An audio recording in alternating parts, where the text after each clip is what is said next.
Good morning, ladies and gentlemen. I'm sure you've heard of a saying that an American speaker began a speech by making a joke, and an Asian one would begin by an apology.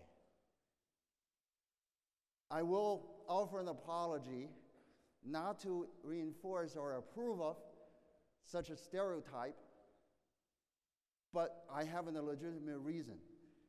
Apologizing for Jose Santiago, my colleague, my boss, as a matter of fact, just a week ago, for not being able to make it. It is otherwise my thrill to be here, to be representing two distinguished gentlemen, Jose Santiago and Thomas Degnan, in giving this lecture, and perhaps more importantly, representing my company, ExxonMobil, in presenting this lecture at this prestigious conference. Before I start, however, let me make a confession.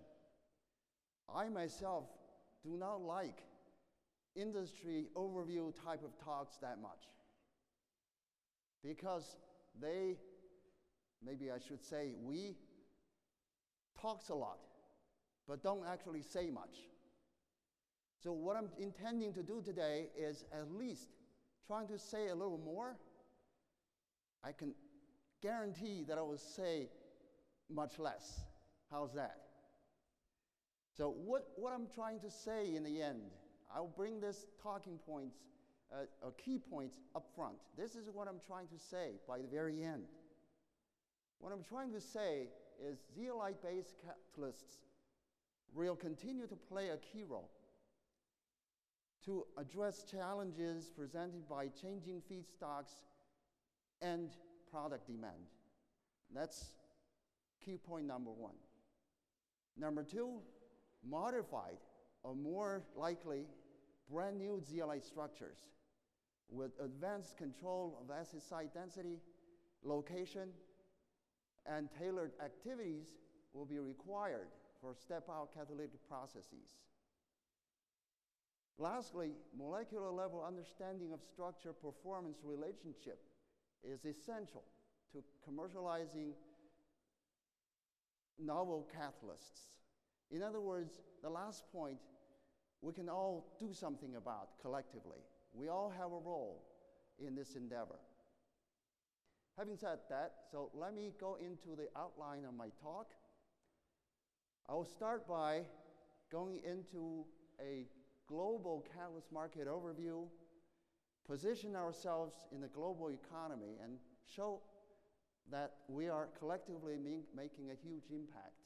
And I'll drill down to the refining sector and the market size for each. Then I'll get into innovation drivers, the kind of changes that's not quite under our control, not under the catalysis community's control, but it's a set of problems that our community can work together and help resolve.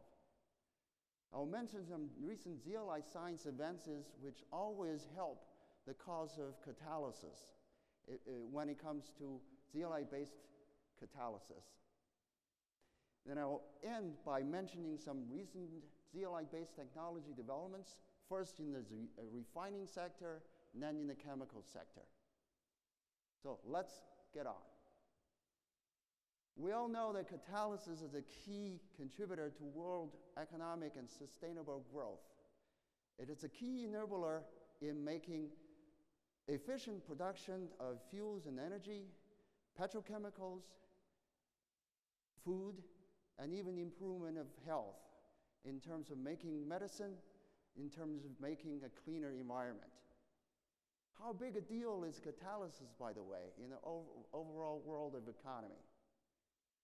So according to International Monetary Fund, the 2015 global GDP is $73 trillion US dollars.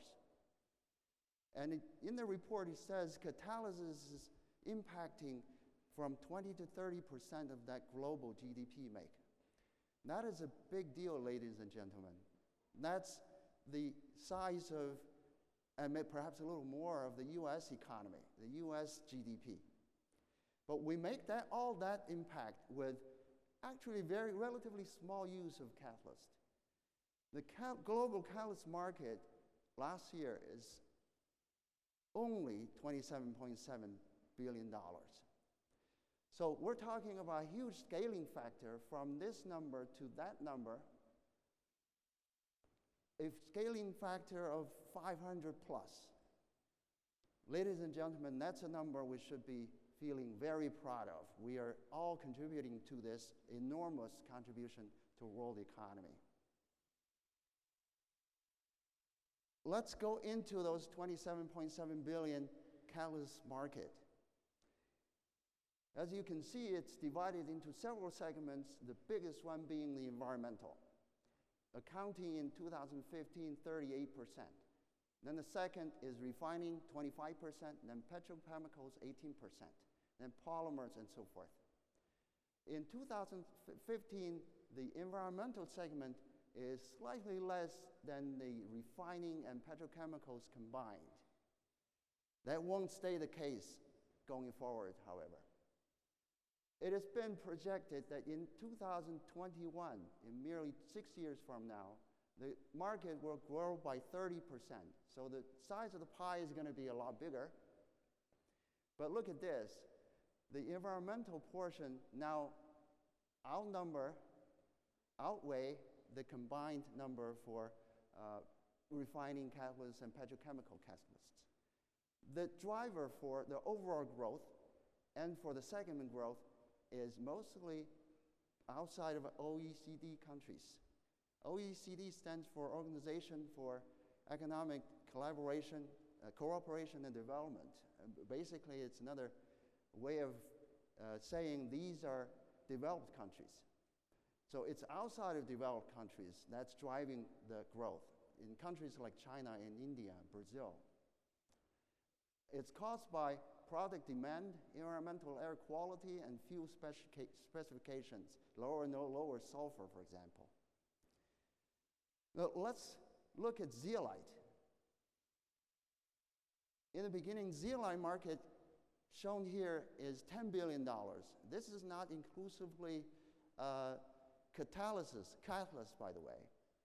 You see the biggest fraction, 55%, is catalyst-based, is zeolite in catalysts. The other big segments are in detergent and adsorbents. Let's zoom in on those 55% catalyst segment. You see it's divided among refining and petrochemicals and environmental. Now you say the environmental is a smaller segment. Why is that? It was a much bigger deal before. Mind you, this is only zeolite-based environmental catalysts, whereas things like catalytic converter, which is a big market, doesn't necessarily use zeolite. So in refining, the applications for zeolite catalysts are in FCC, hydrocracking, dewaxing, lubes and distillate, and isomerization. I'm going to touch upon later on in my examples of recent development, all three except for isomerization. And in petrochemicals, in xylene, in particular paraxylene and cumene. I won't be mentioning anything about ethylbenzene. Environmental, it includes stationary and non-stationary, as I said. So let's take a look at our intellectual output. That was monetary output. Now it's intellectual output. In terms of number of records per time period, this time period is divided into 5-year time period, divided further by patent and non-patent publications. You see, this is steady, going way back to 61, steady increase in both patents and journal publications. This doesn't look like a sunset industry to me. It looks still like a vibrant, healthy industry to me. You see a particularly interesting late trend that the number of patent applications actually outnumber the number of non-patent records. I think there's a renaissance in recognizing commercial interest, commercial importance of zeolite-based materials. This is for zeolite overall, not for catalysis. And by the way, the total record by the last time period is about 25,000 in a 5-year period. Now let's look at zeolite as catalysts.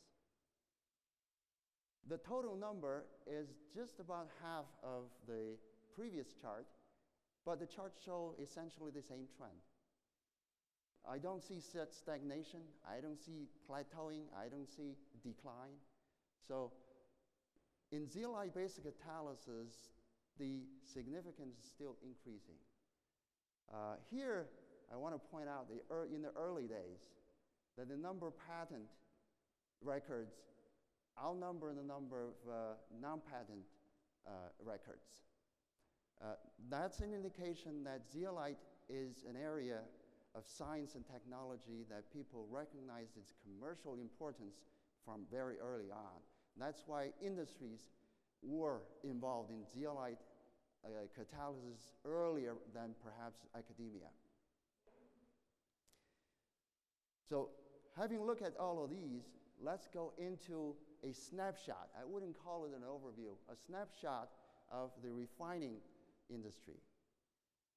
What's shown here is the number of refineries in the last 8 years and the refining capacity globally in the last 8 years. You see, overall, the number of refineries have come down slightly, but the capacity has gone up. What that says overall is there's a consolidation going on. There's some shutting down of smaller refineries. There is some building up of bigger ones. But what's buried in this table is the underlying dynamic.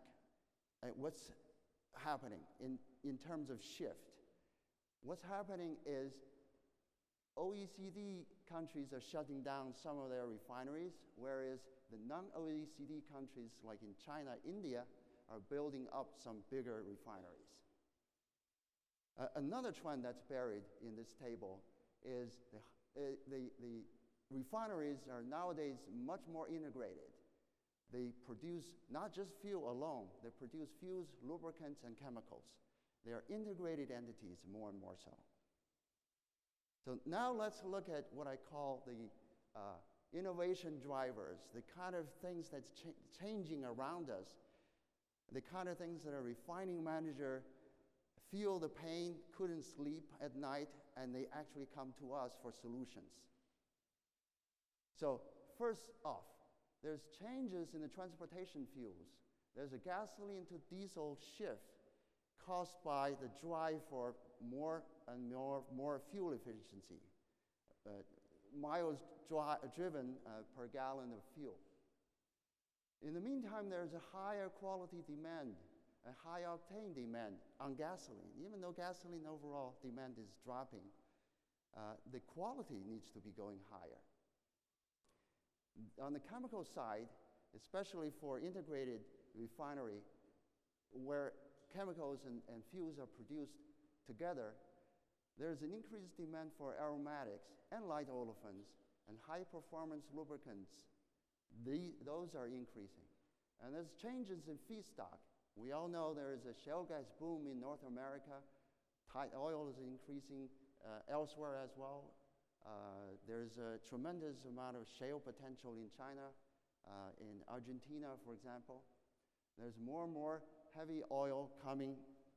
Now it's slowing down from places like Canada. Renewables are entering the mix as well. And there are environmental needs. As I've shown, the biggest share of catalysts used is for environmental needs. And then, of course, there's ever increased needs for energy efficiency to drive down greenhouse gas emissions. As a way to illustrate some of the changes, I'm using a couple of charts taken from ExxonMobil Energy Outlook last year. So shown at the bottom is the million barrel per day oil equivalent projected out to the year 2040. And the jagged part of the graph are real data. So you see this green portion, that's gasoline. The gasoline will go down, we project, whereas diesel will go slightly higher in these developed countries, right? So what's mostly responsible for the downward trend is really the decreased demand of gasoline. It's entirely a different story when you come to non-OECD countries. Gasoline demand will continue to go up, although at later years will kind of level down. But the demand for diesel will increase tremendously. And that's the biggest driver for the overall increase. It's interesting to see that in the beginning of this century, the fuel demand from non-OECD countries is only about half of those for OECD countries, right? But for right now, 2016, the two are about equal. And going forward to 2014, we project the fuel demand in non-OECD countries are going to be 50% more than in the OECD countries. So those are the kind of changes we're facing. In terms of zeolite technology that's recently being reported and developed, there continue to be novel structures with existing new novel synthesis methods. I'll give an example of EMM23.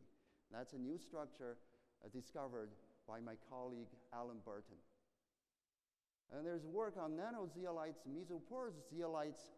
There's some nice work illustrating this by Professor Xiaofeng Shou of Zhejiang University and others. There's this approach called ADOR method for new structures and morphology control, as illustrated by work from Russell Morris of St. Andrews University and others.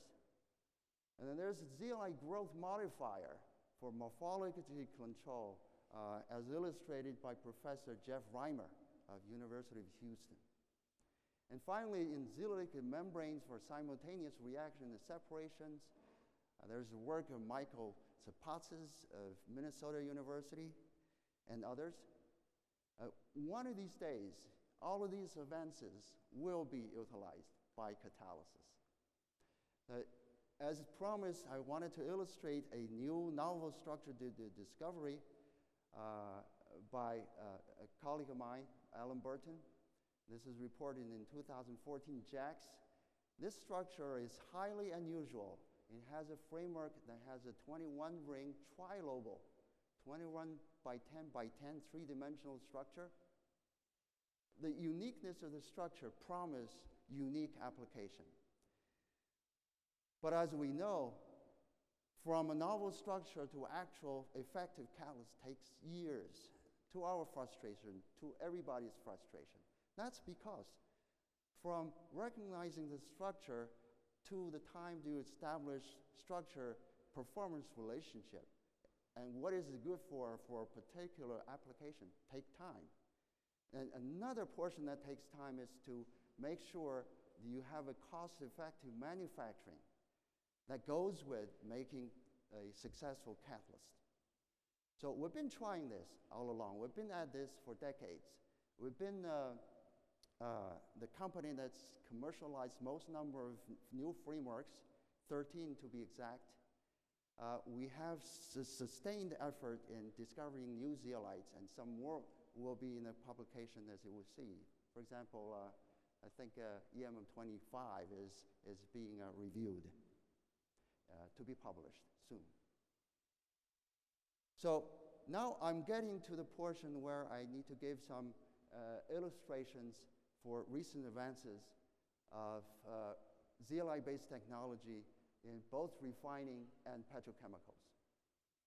I'm going to give an example of hydrocracking for diesel and lube base stocks.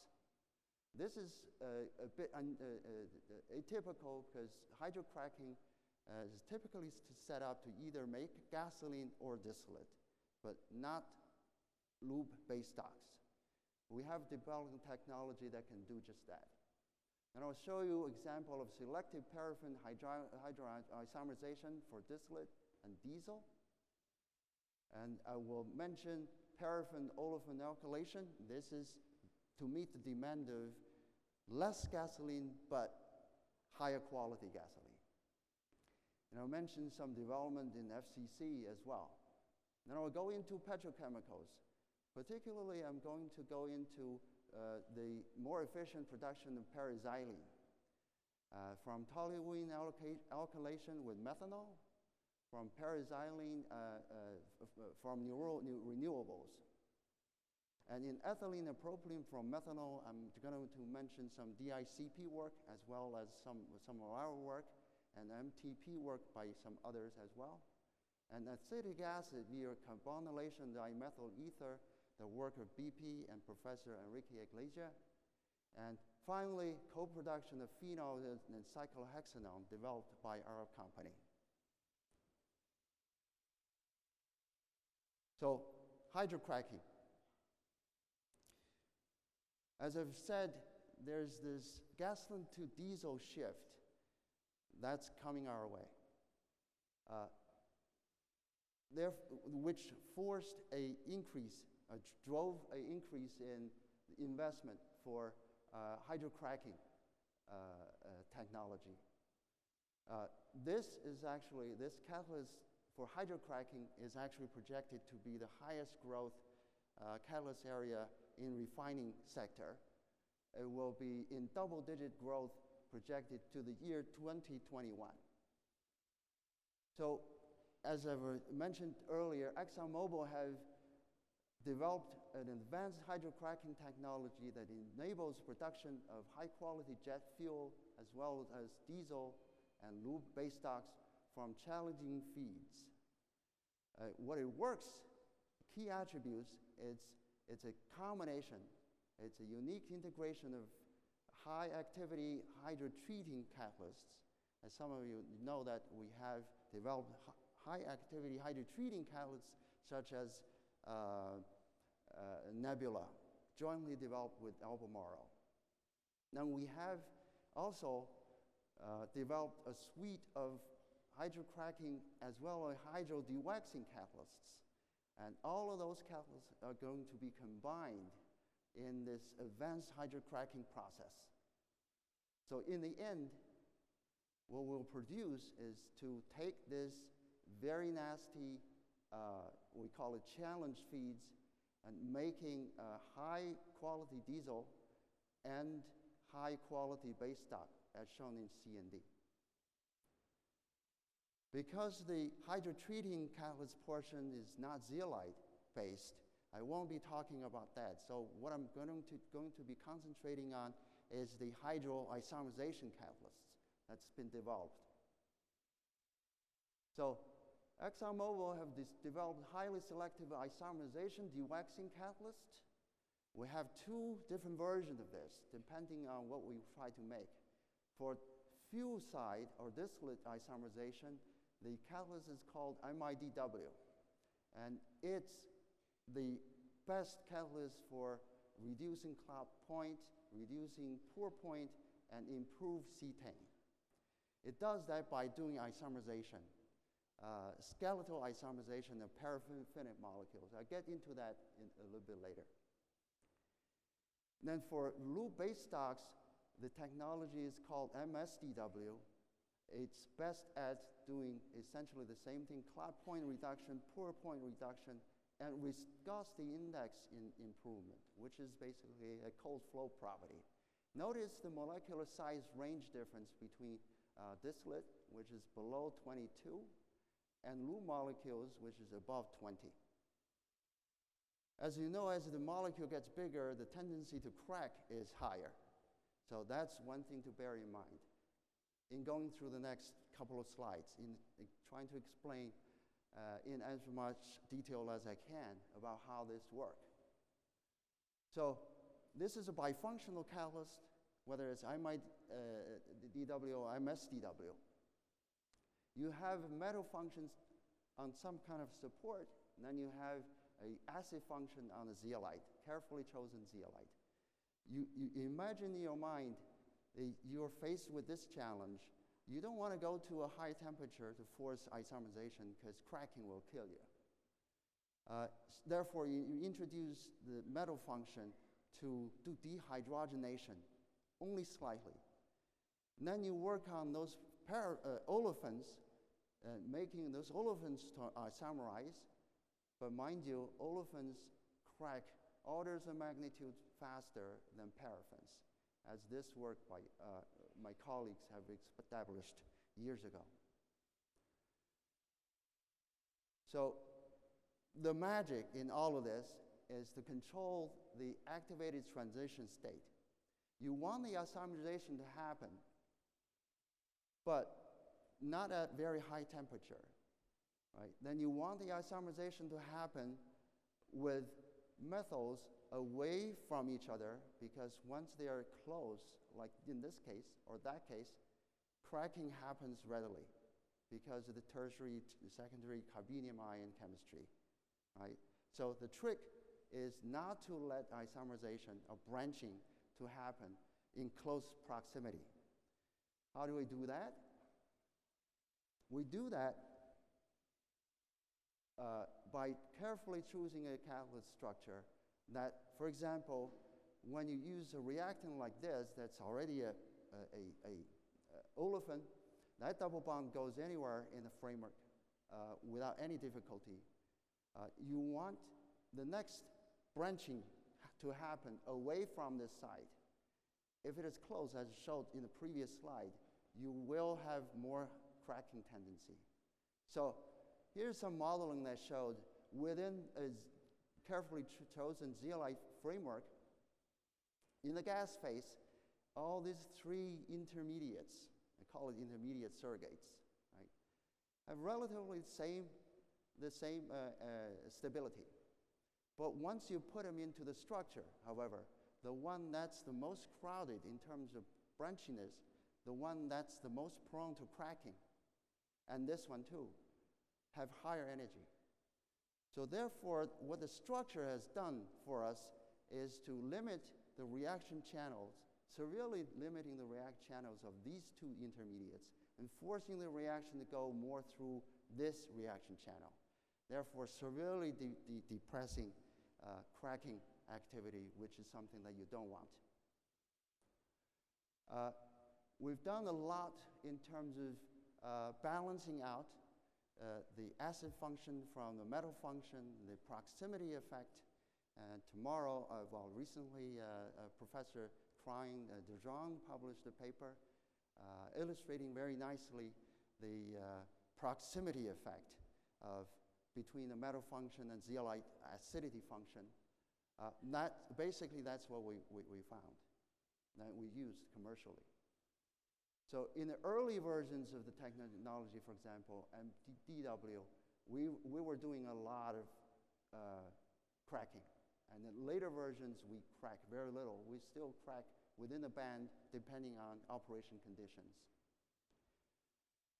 The latest development of my DW catalyst, the one that's for distillate, is that we did not have to do what we used to do, that is to do it in a sweet service.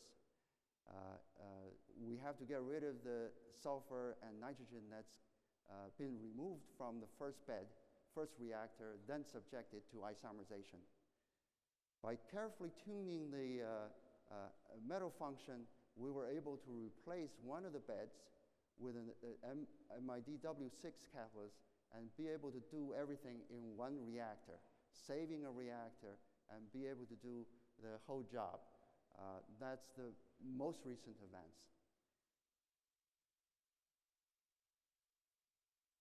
This MIDW has been successful for refining circuits, but we see it also having a potential for biodiesel, for example.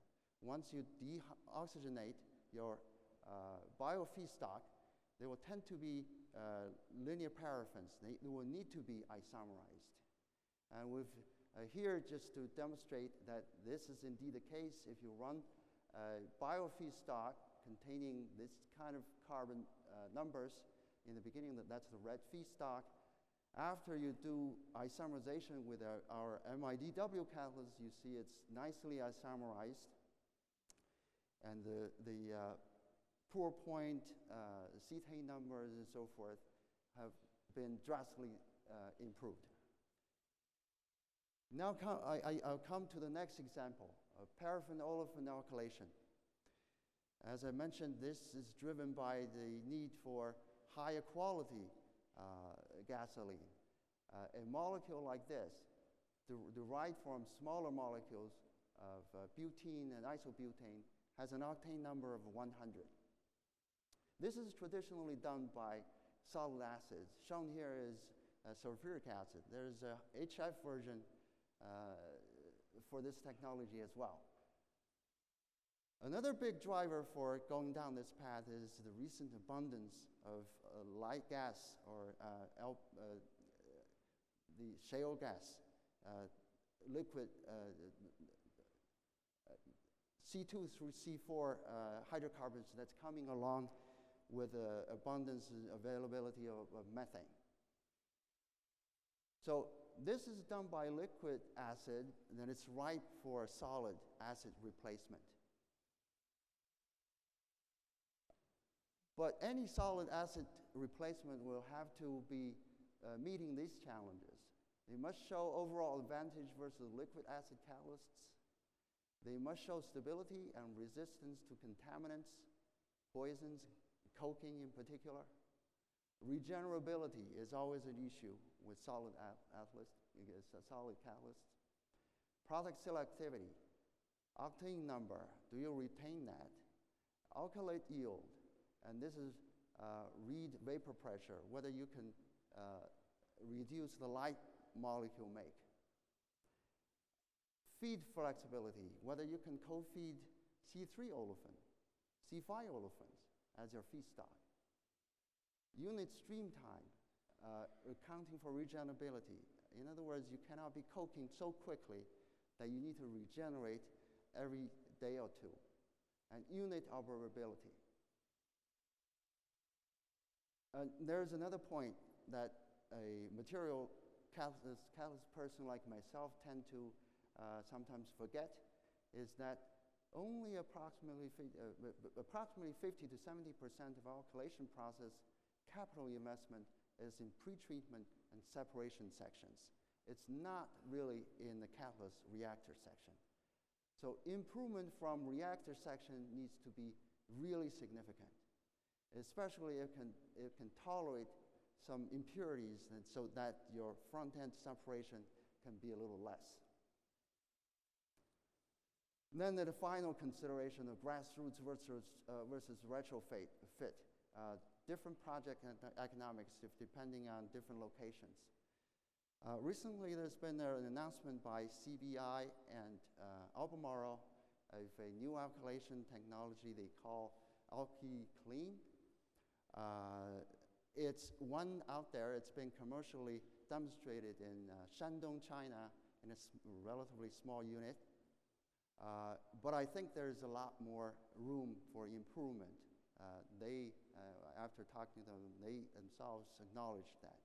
So I think this is an area to keep an eye on.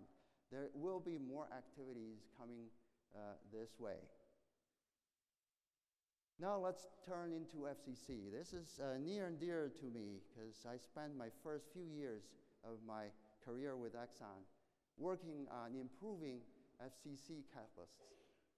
This is an amazing machine built and operated for decades, optimized to do just one thing, and do one thing extremely well. That is to generate gasoline.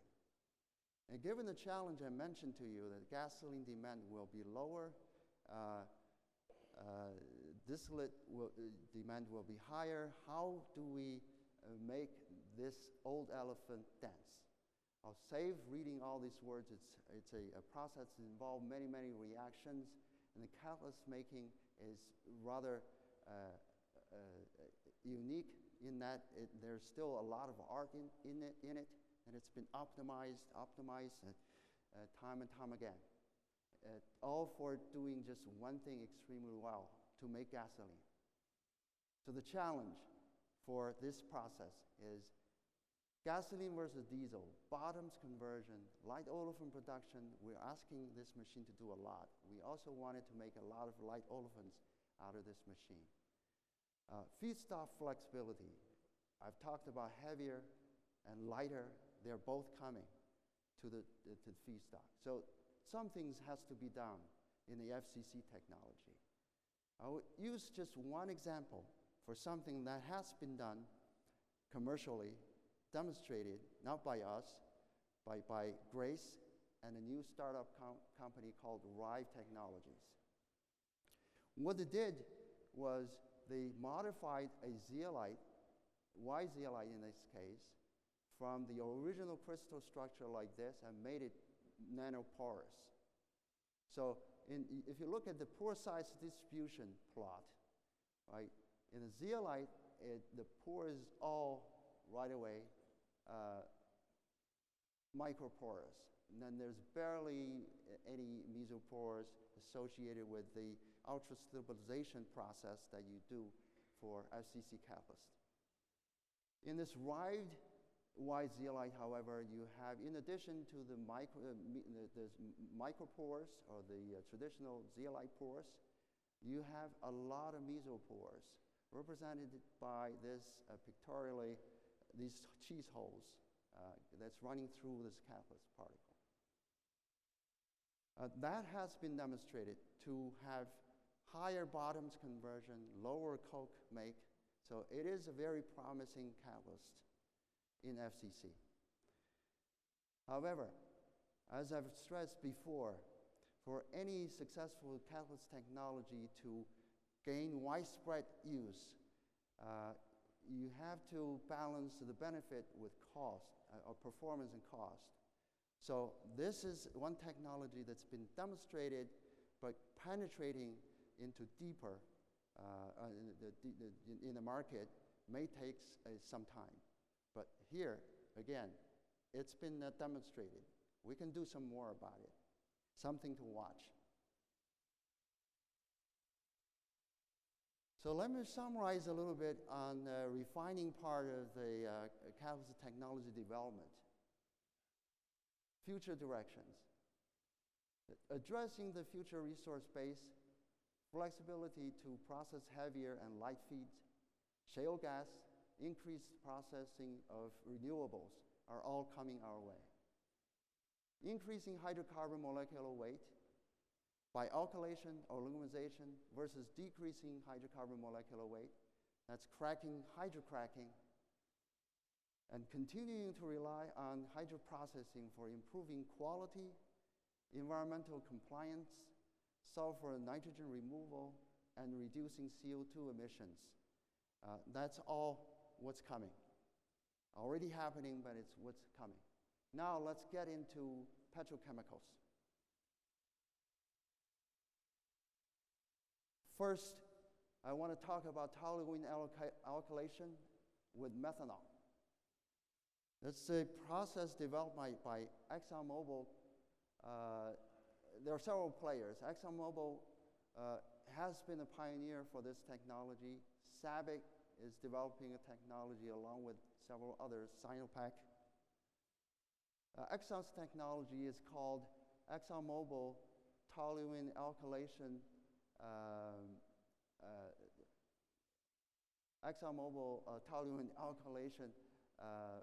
process. It's paraselective toluene methylation, upgrading of toluene, and low-cost methanol co-feed paraxylene. So what it's trying to do, it's trying to do this reaction with the alkylation rate to a mixture of xylenes with isomerization rate, and co-product being water. Intrinsic reaction rate of isomerization, Ki, is much greater than the alkylation reaction rate of Ka. And the diffusion rates of paraxylene is much more, 3 orders of magnitude more than the methyl and orthoxylenes. Those are the intrinsic properties within the zeolite that we're using, which is ZSM-5. So what we have in developing this technology is to make some changes to the Thiel's modulus. That's something that's been mentioned on Sunday by the award speech, that we're moving from the original ZSM5 from this spot to that spot for toluene alkylation. That's Ka. So even though it moved down this way, the effective factor remained 1. Right? So there is no diffusion limitation on this reaction. And in the meantime, we moved the isomerization part from here to there, right?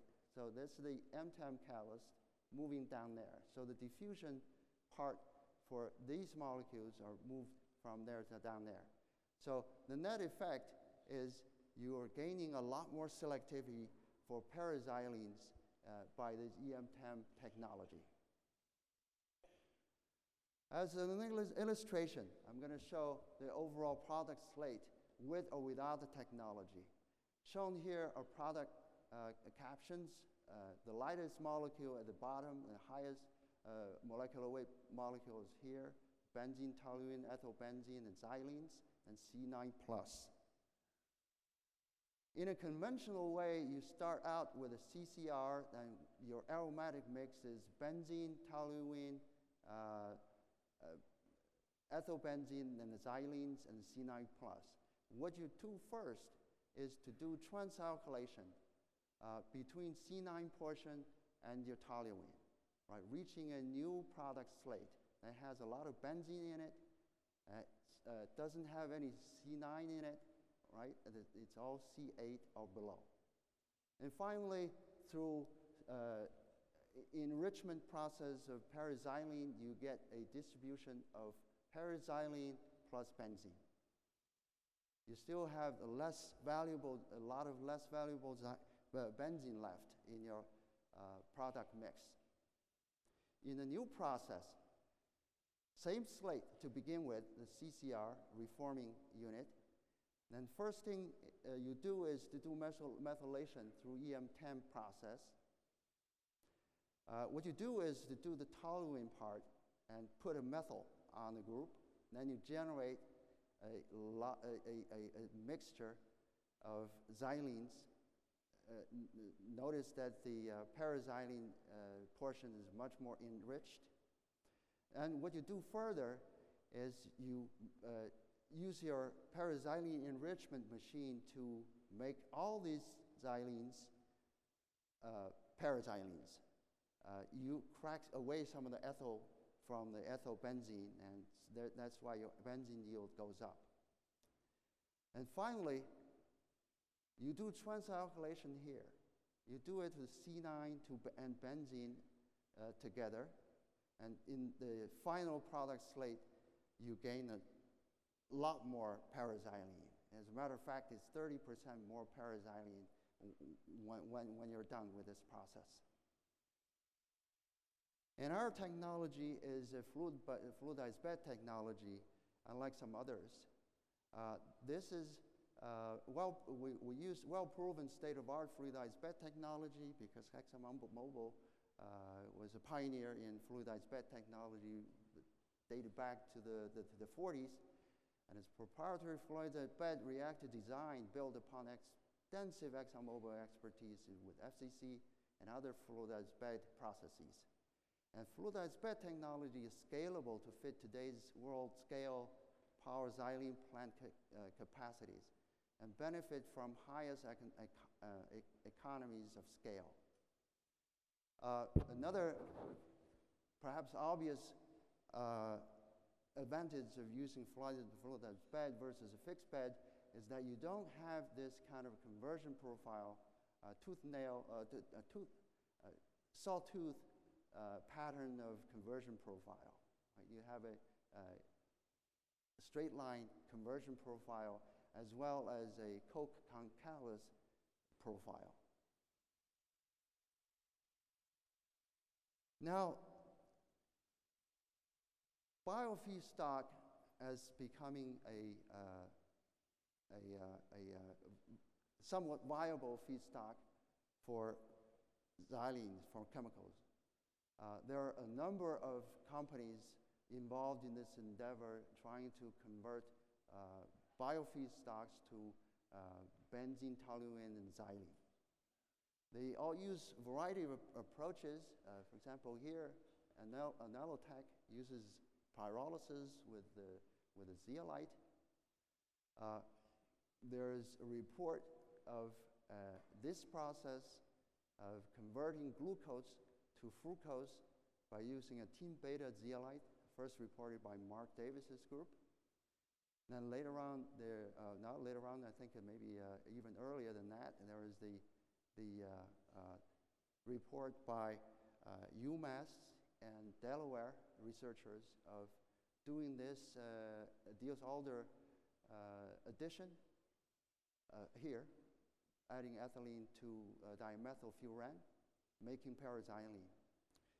We have engaged a couple of universities and in a relatively small effort in advancing this route. That's something to watch also for the future. Now, methanol conversion to fuels and chemicals. ExxonMobil was a pioneer in this field.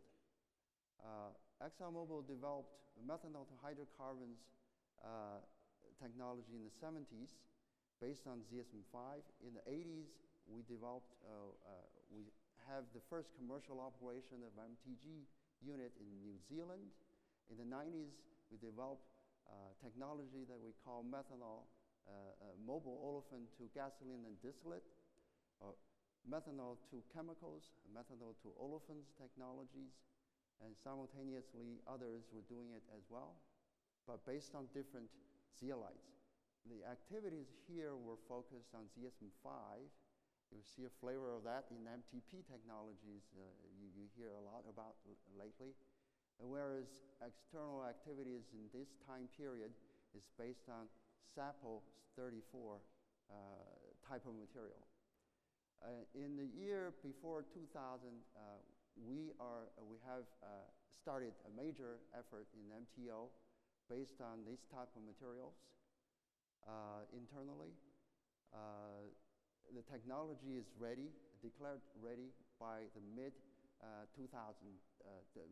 by 2005, and simultaneously DICP went much further along and developed technologies that went commercialized.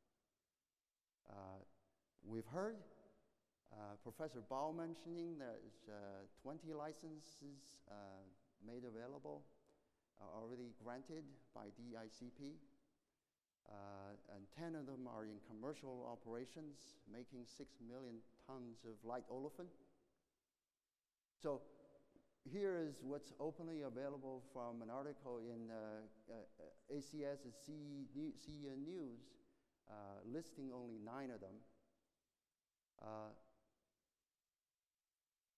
I need to give kowtow to this paper from Professor Zhongmin Liu, giving a very nice account for the development of the DMTO technology through a remarkable industry academic collaboration.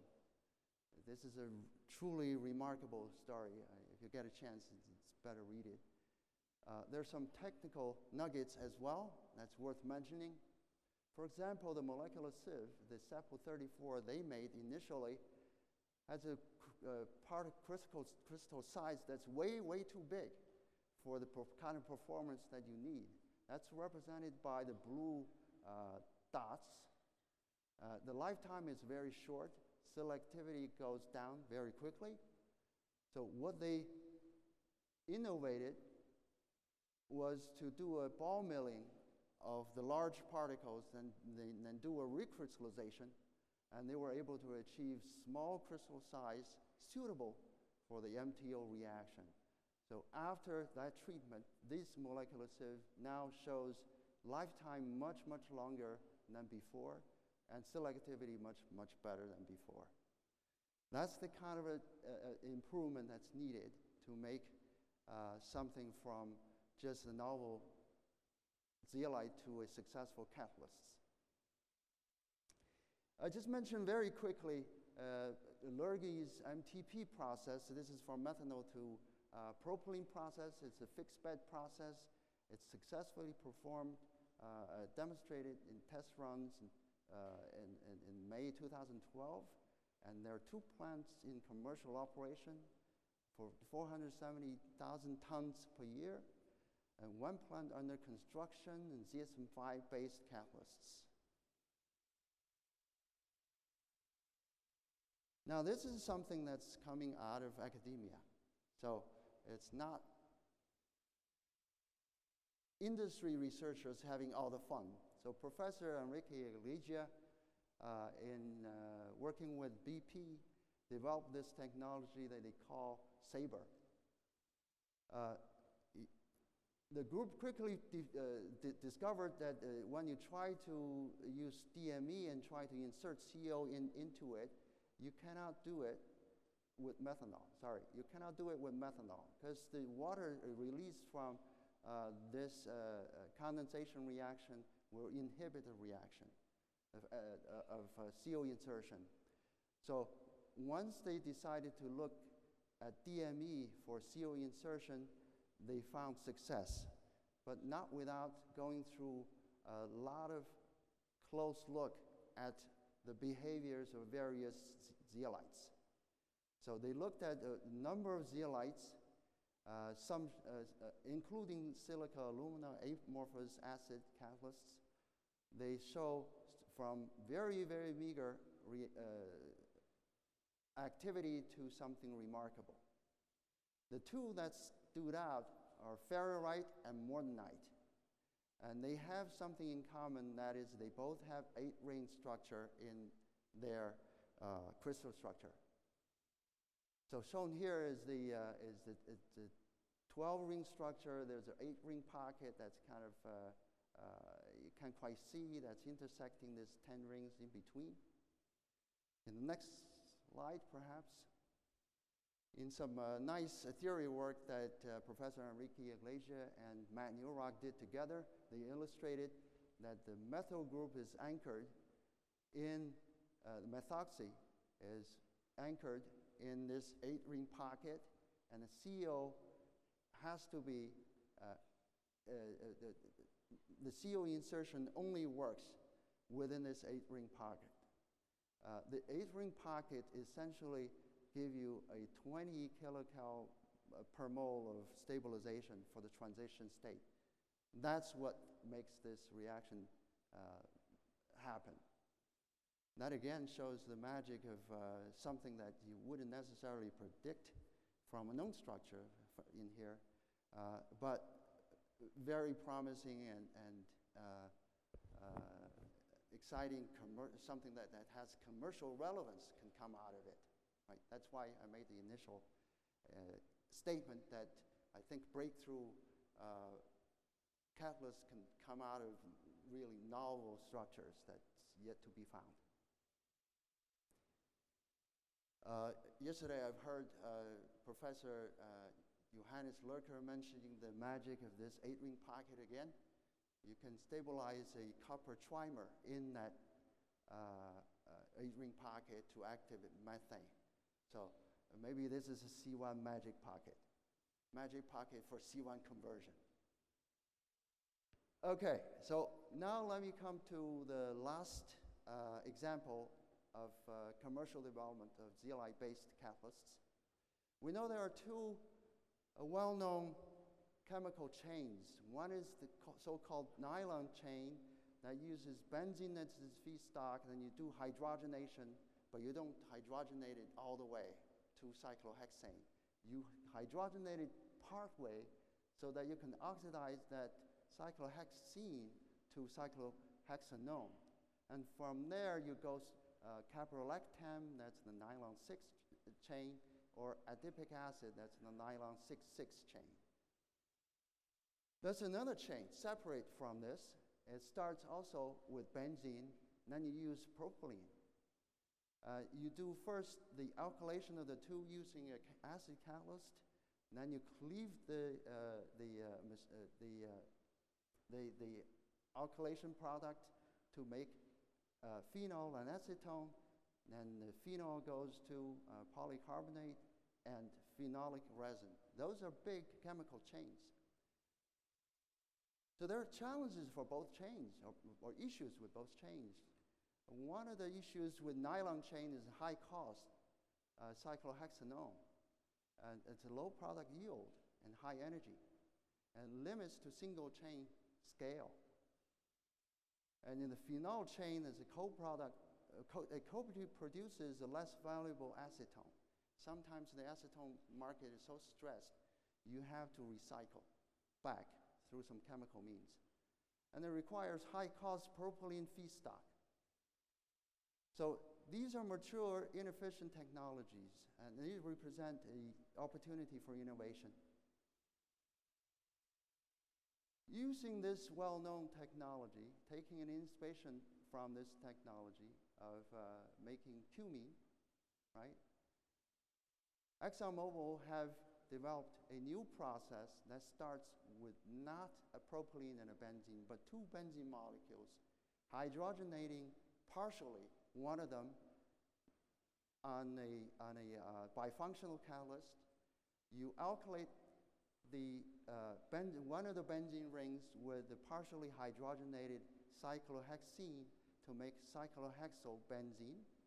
And then you do further oxidation with the oxidant, then with a catalyst to come to this peroxide. Then you use an acid to cleave the intermediate to give you a phenol and cyclohexanone. The advantage of this is the following. It's much improved cyclohexobenzene selectivity using a new hydroalkylation catalyst.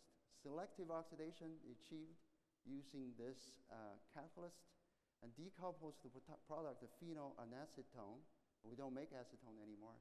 And all in a process with high yields and leading edge energy efficiency. These two, by the way, can be interconverted very efficiently. So if there's a market balance for either, you can just interconvert those two. So let me come to the conclusion slide. The changing feedstock, heavier and lighter shale gas, biomass, continues to provide challenges and opportunities for new zeolite applications. Society's demand for cleaner, better products produced by cleaner, more energy efficient processes will require zeolite, and likely novel structures with advanced control of active site location and tailored acidity. And finally, the drivers for zeolite innovation will be both discovery of new structures and challenges provided by new feeds and new product demands. With that, I thank the conference organizer again for the kind invitation, for the flexibility to accommodate the change. And I thank you all for your attention. 谢谢。